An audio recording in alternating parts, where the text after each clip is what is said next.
بسم الله الرحمن الرحيم. الحمد لله رب العالمين، والصلاة والسلام على أشرف الأنبياء وخاتم المرسلين محمد وعلى آله وصحبه وسلم. ربنا اغفر لنا ولإخواننا الذين سبقونا بالإيمان ولا تجعل في قلوبنا غلا للذين آمنوا ربنا إنك رؤوف رحيم.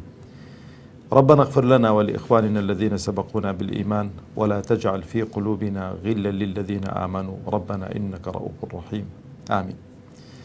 براني برز خوشويست خوش حالم كلا حلقة تر لا برنامجتان تويشي الروح بخدمتان دقموا خوازيارم خواي پروردگار أو برنامج بخاطر ترازو حسنات مان وترازو حسنات ماني في قرصكا خواي پروردگار بمسلماني بمان جيني بمسلماني بمان مريني بمسلماني زندي مان بكاتو إن شاء الله تعالى. خوشويستان هر ل دردي دوم و جهري دوم فضول النظر توينك لحلقي رابردو هل وصليت مان لسدي كرت أمرو دين تواوي دكين إن شاء الله تعالى كتمان تساو يشكن لنعمتكاني أو خوايك بإنساني داوة ونعمتي تساو بهيش تيشي ديك براستي مثلا دناكريتن ودتوانم بليم تساو سرتوبي نعمتكاني خواي پروردگارن تبارك وتعالى دواي هدايات ودواي عقل بيروهوش إنسان لبروي أوهمو جواني ورازاوي أوهموشتا سير و سەمەرانەی کە لەو کەون و کائینات و لەو بوونەوەرەی ئینسان بە چاوی سەری خۆی دەیان بینیتن. و برا بەڕێزەکانی خۆم ئەبوو هورەیرە ڕەزا و ڕەحمەتی خوای لەسەر بێ دەژێڕێتەوە لە پێغەمبەر عەلەیهی سەڵات وسەلام دەفەرمێ كتب على ابن آدم نصيبه من الزنا فهو مدرك ذلك لا محالة. لێرانە دەفەرمێ هەموو ئینسانێک بەشە زینایەکی لەسەر تۆمار کراوە تووشی هەردێتن هەر چۆنێکی بێتن ناوی لێ ناوە زینا. و دەفەرمێ العینانی زیناهما النظر زینای چاوان چییە؟ نەزەرکردنە. بەڵام ئاگاتان لێ بێتن ئەو زینای کە دەڵێ العینانی زیناهما النظر کەسێک کە نەزەر دەکا ئەوە نییە بڵێ وەڵا فڵان کەس زیناکەرە بانجی کەی بڵێ وەڵا بە حکمی شەرعی لەسەر دەرکەین و 40 داری لێ دەین یان 80 داری لێ دەین یان 100 داری لێ دەین بڵێ وەڵا ئەوە دەکەین ناوی چییە تەطبیقی شەریعەتی خوایەکەین. برا شیرنەکانی خۆم دەفەرمێ والئذنان زیناهما الاستماع زینای گوێچکان دەفەرمێ گوێڕاگرتنە لە غەیبەت و بوختان و لە قسەی خراپ و لە گۆرانی بێشەرعی و لە مۆسیقا و لەو شتانەی کە خوا حەرامی کردوون لەو شتانەی کە خدا تبارك وتعالى حەرامی کردوون. واللسان زیناه الكلام زبانیش زینای زبان چییە؟ دەفەرمێ قسەکردنە. قسەکردن چی یعنی قسەکردنی حرام و ئەو قسانەی کە فحش و خراپە و خراپەکاری خوا نەهی لێ کردووە. و دەفەرمێ واليد زیناها البطش و زینای دەست زوڵم و ستەم پێکردنیەتی بە ناحەق بەکارهێنانیەتی. والرجل زیناها الخطا یان الخطا زینای پێ چییە؟ ڕۆیشتنە بۆ ئەو شوێنانەی کە گوناه و تاوانی لێ دەکرێتن. ئەو جا دەفەرمێ والقلب يهوى ويتمنى ويصدق ذلك الفرج أو يكذبه. ئەو شتانە هەمووی مقدمەیەکن بۆ چ بۆ دڵ حەز و ئارەزوەکانی دائیمەن لەسەر پێچی و دەفەرمێ إن النفس لأمارة بالسوء إلا ما رحم ربي. يعني دائما إنسان حەزی لە سەرپێچی و لەو شتانەی ئێستا بڕۆ ئادەم عەلەیهی سەڵات وەسەلام باوکی بەڕێزمان کە خوای پەروەردگار هەر هەموو میوەجات و هەر هەموو خواردنێکی بەهەشتی بۆ حەڵاڵ کرد، فەرمووی هەمووی بخۆ، بەس نزیکی ئەو دارەی مەکەوە. حەزی ئینسان وایە کاکە ئینسانە، ئەمەش ئینسانی، یعنی تو وەرە لێرە تەبیعەتەکە وایە، ئەلەو غورفەی وەرە کۆمەڵە دەفرێک دانێ، کۆمەڵە مەنجەڵێک دانێ، هەمان باسەریان لەسەر بی، بڵێ کاکە ئەوانە هەمووی خواردنن، لەو قابلەمانە لەو دەفرانە لە هەر هەمان بخۆ، بەس ئەو دەفرە نزیکی مەکەوە سەری لەسەر هەڵمەگرن کاکە گیان. باشە سوێنتان لەسەرم نیە تا ئێوارەی سەری لەسەر هەڵدەگرن، ئەمن بەخۆشم دەڵێن باشە دەبی چ خواردنەی تێدا بی لۆ خۆ هەر ناخۆم مەڵێن ئەها ڕێ لۆ خۆ خۆشەکەم ناخۆم قەیدی ناکە، بەس با سەری نادە بزانم داخۆ چی تێدایە، کە سەرەکەت لا دەئەتوو ئەمرەکەت شکاند. برا شیرنەکانی خۆم طەبیعەتی نەزەر وایە بەریدە ئەڵێ النەظەر بەرید الزینا، خوا پەناماندات. چۆن کابرا نامەیەکت بۆ لێ نەفرێکی هەتا نامەکەی نەخوێنی و نازانی حاڵ و دەنگ و باسی، نەزەریش بەریدی گوناه و تاوان و مەعسیەتە.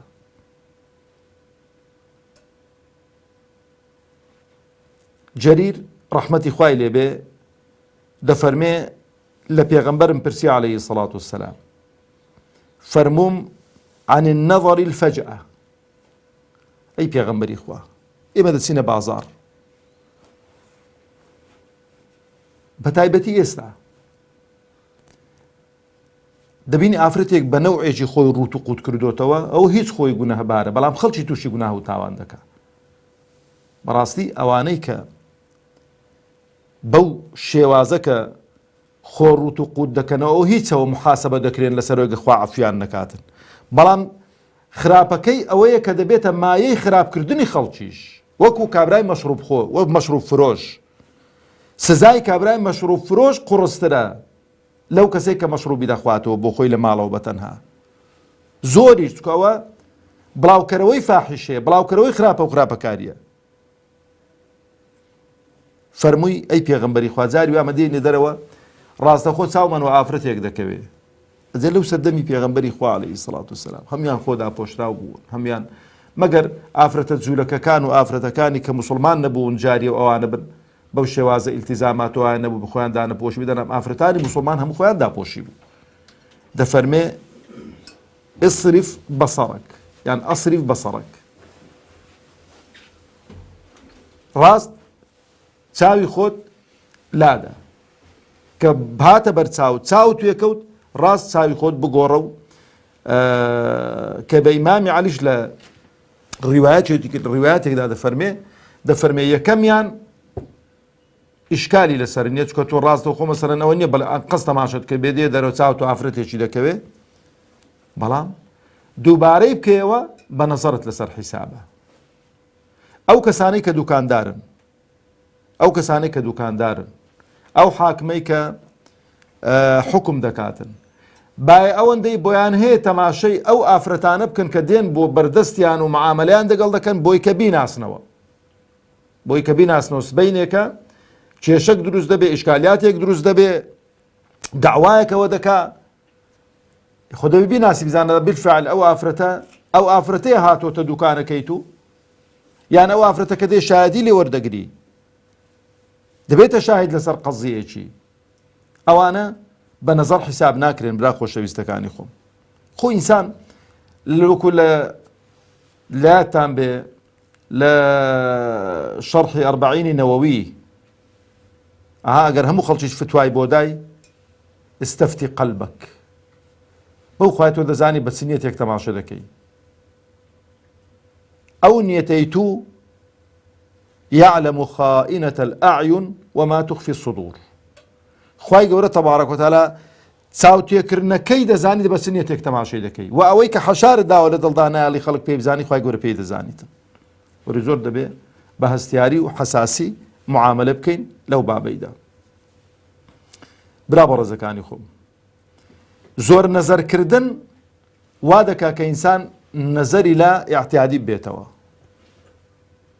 طبیعیە ڕکاکە بەحسی چ دەکەیت ڕەفیقیتم لە تەنیشتم دادەنیشیتن لە مەکتەبێ پێکەوەینە لە دائیرەی پێکەوەینە لە وەزیفەی جیرانیتم بە سیارەیەکی پێکەوە ینی تەماشای نەکەم قرتە قرت و قسەی مستەق و قسەی خۆشی بۆ ئەو وردە وردە چی لێ دێ چۆن لەگەڵ پیاوێکی معاملە دەکەی لەگەڵەوە شاو معاملە دەکەی جاکە دەڵێن فضول النەظر بۆ پیاوان نییە بەتەنێ بۆ ئافرەتانیشە چونکە خوای گەورە تەبارەک و تەعالە لە دەرسی ڕابردووها قل للمؤمنين يغضوا من أبصارهم بهمان شو وقل للمؤمنات يغضضن من أبصارهم هەردووکمان دەبێ خۆ بپارێزین برا خۆشەویستەکانی خۆ قەناعەت بکەن ئینسان ئەگەر بەو شەریعەتەی خوای پەروەردگار تەبارەک و تەعالە هەڵسوکەوت و معاملە بکە تام و چێژ و لەزەتێک لەو دنیایی دەکا یعنی کە ئەنەما لە بەهەشدا دەژیتن بۆ چکە ئیکتیفا بە حەڵاڵەکان دەکات ئەتوەرە تەماشەکە ئەو کەسەی کە ئێستا بۆ ڕێژەی تەلاق زۆر بووە ئەزانن هۆکارەکەی چییە لەوانەیە زۆری بڵێ هەموو هۆکارەکەی فەیسبوک و مەیزبوک و بەڵێەوە هۆکارێکن خیانەی زەوجی بەڵێ بەڵام هەمووی لە چۆ دێتن کابرا ژنە چیا هەیە یان مێردە چیا هەیە کابرا دەبینی مەسەلەن دەچتە دەرێ بە ملیۆن ژنیە بین هەمووی لێ خۆ جوانتر و ڕێک و پێکتر و گەنجتر و ئێویشەوە پیر بووە بۆن ترخێنە نەبی لێی نایە قسە بینی خۆمان بێت چ دەکاتن ئەو ژنەی خۆی لە بەردڵی دەکەویت ئەو ژنەی خۆ دەبێزێنیتن حەز و ئارەزووی ناچێت سەر ئەو ژنەی خۆی ئەو ژنەش بە هەمان شێوە تەماشە دەکاتن ئەو هەموو خەڵکە قۆز و باڵا بەرز و ڕێک و پێک و چارشانەی لە بازاڕی دەبینی ئێویش دەبینیتن بەش لە شل دێتەوە ماڵی فەقیرە لایەکی لە دوو لایەکی ڕاکێشی خۆ قەدەری خوایە ئێکی کورتە باڵا بستە مەجبورە چ دەکاتن خیانەتەکەی دەکاتن بەس ئەگەر ئیمان پاڵنەر بێ بەدائیل هەیە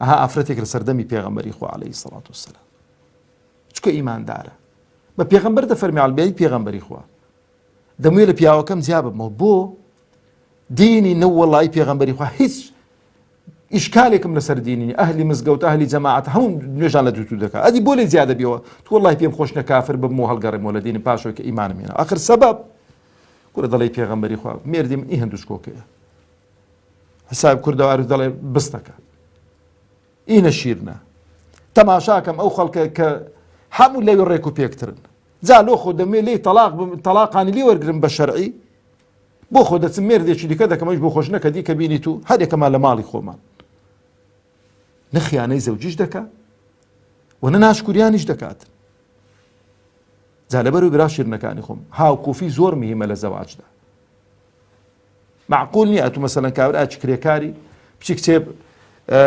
سەرۆک حیزبەکی بینی وەراخر غەریب وەڵڵا هەروەک کابرای گوتی هەر وەکو عەبدێکی سەیرت دەکات یان ئەتووەکی کابرای گوتی وەزیرێکە بچی سایق بچی وەزیرەکەی ئەوە بکاتن ئەو هەر وەزیرە لەوەی تو ئەتو هەر سایقی لە نەزەریوی بەخوایوەچی دەستکە لای لەو سەر فڕە دەداتە ئەو سەری هاوکوفێکی خۆت بینە بۆی کە هەم لە تەمەنیشدا و هەم لە جوانی و ڕێک و پێچیشدا و هەم لە حەسەب و نەسەبیشدا علەما زۆر باسی و خاڵیان کرد کە ئەو بابەتە بابەتی منیە جا ئەو جەبرا بە ڕێزەکانی خۆم دەفەرمێن نەزەر ڕسمێک لە ناو دڵدا تەبع دەکات وەچی کامی ڕێی نەزەر ڕسمێک تەبع دەکات لە ناو دڵی ئینسانیدا جا ئەو شەیطانە مەلعونە لەو کاتە حەساسانە هەموو جارێنی ئەو ڕسمە دینی تۆ بەرچاوی تەماشەت کرد بینەوە بەرچاوی خۆ دەی کوبوو وەت لێ دەکات ئەتوو لە لاچ دیکە وەختایکی ماوەستا لە ئەسسەلام عەلەیکم ئەتوو هێشتا لە بازاڕی ئەو جەبرا شیرنەکانی خۆ دەفەرمێن نەزەر سەهمێکی ژەهراویە لە سەهمەکانی شەیطان یعنی دڵی ئینسانی ژەهراوی دەکاتن دەفەرمی هەر کەسێک نەزەر نەکاتن و خۆی بپارێزی خوای پەروەردگار تەبارەک و تەعالە خۆشی و شیرناییەکی پێدەبەخشیتن لە دڵ و دەرووندا لە عیبادەت و لە خواپەرستی و لەوانە یعنی حیسابی لەسەر نییە. بۆ چونکە ئەو کامیرەی کە بەکاری دێنیتن لە خراپە بەکاری ناینی، کامێرەکەی قەپات کردووە. ئێستا بۆ ئەو کەسانی کە کوێرن تەماشایان کە بەشێکی زۆری حافظ قورئانە، یعنی فکرێکی زۆر سافیان هەیە، ئەمنوت و ئێکدیا بینین، ڕەفیقی یەکترین، برادری یەکترین، کوڕە برای یەکترین، بەس ناوم خەزم نەکردووی ئانزانم ئەرێ دەبێ دوسێ دەقان هەر ئارێ فڵان کە فڵە کوڕە دەکا کە پێم بڵێ وەزگم دات و چی نەیناسینەوە، کابرای کوێر هەر بڵێ ئەلۆ فڵان کەس سافە، ڕسمی خەزن نەکردوون، بێشەرعی خەزن نەکردوون. زۆر عەجایبە. هەر ئیوای بەدەستی تۆقەی دەگەڵ بکەنیە بەوەی دەست دەڵێ یەک قسەی بکە بەس بڵێ سەلام عەلەیکم دەڵێ فڵان کەس. ئەو جا خۆشەویستانی خۆم، شەیطانی مەلعون ئەگەر زاڵ بوو بەسەرمدا وا دەکاتن ئەو جارەی ئەو حەز و ئارەزوانەوەکو بۆ تو سەنەمەکی لێ دێتن. تەماشەکە فەیسبووکتان هەیە هەمانتان، ئەو خاڵێکی ئەتوانم بڵێم کە ئەمڕۆکە زۆر زۆر کوشندەیە کە تەمەنی ئینسانی پێت دەڕوا بەلاش. ئەتوو تەماشەی سایتە چیاکەی، ئەو سایتە خۆ هەموو شتیا تێدایە. ئاگاتان لێبیتن هەر شتێکی خراپتان بینی مەیکەنەوە، تەماشەی مەکە، وەڵا بابزانم داخۆ کووە، بەسەریدا تێپەڕە. لە بۆ حاڵەتی زەروری نەبیتن کە حاڵەتی زەروریش بە خۆتان دەزانن 24 سات ئاوامە بن. بەخوا هەم بۆ چاو خراپە، هەم بۆ مێشک خراپە، هەم بۆ دڵ خراپە، بۆ هەموو شتێک خراپە. ئەوە ئەگۆ نابینن ئەو جیلە هەمووی وڕ بووە وڕ کو کابرا کوتکەچی لەسەری دەیە تا 5-6 مانگانۆ خۆنێتەوە.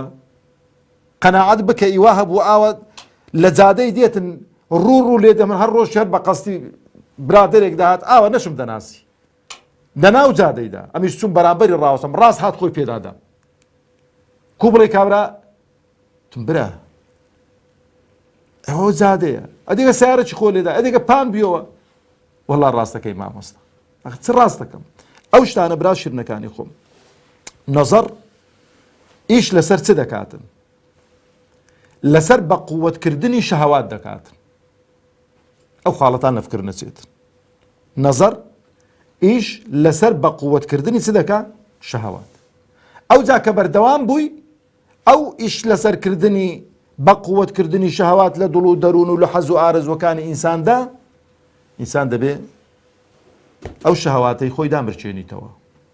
ئێدەکەدای دەمرچێنی و جاری وە کابرا ئەکتیفا ناکا بە حەڵال بە حەرام تووشی حەرام دەبێ. و هەر کەسێکیش کە لێی دەپرسی ئێستانەکە، هەر کەسێک کە گوێی لێمە کە تووشی گوناهی گەورە بووە، با تەحەدا دەکەم با بڵێ لە نەزەرەوە دەستی پێ نەکردووە، تەحەدا دەکەم با بڵێ لە نەزەرەوە دەستی پێ نەکردووە، لە نەزەرەوە دەستی پێ کردووە. کە نەزەر بوو ئەو جا قسە دەبێ، ئەو جا مەوعید دەبێ، ئەو جا بێشەرعی دەبێ و لیقا دەبێ. لەبەرەوە خۆشەویستانی خۆم، ئینسانی ئیماندار دەبێ خۆی بپارێزیتن و خوای پەروەردگاریش دەفەرمێ وەلا تطع من ئەغفەلنا قەلبەه عن ذیکرنا بۆ واتبع هەواه وكان ئەمره فروطا. ئەو کەسەی کە بە دوای حەز و ئارەزوو هەوای خۆی دەکەوێ، ها ذیکر و ویردی خوای پەروەردگاریشی لەبیر دەچێتن، دووریش دەکەوێتەوە لە ئەو شوێنانەی کە ڕەزامەندی خوای لێیە. ئەو جەبرا بە ڕێزەکانی خۆم،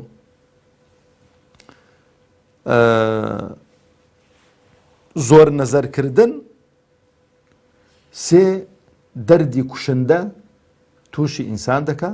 لە دەرسی داهاتوو ئینشاءالله بە خزمەتان دەگەمەوە. خوای گەورە تەبارەک و تەعالا عاقبەتمان خێر بکە و سەربەرز و سەرفرازی دنیا و قیامەتمان بکە. والسلام عەلەیکم ورحمة الله وبركاته.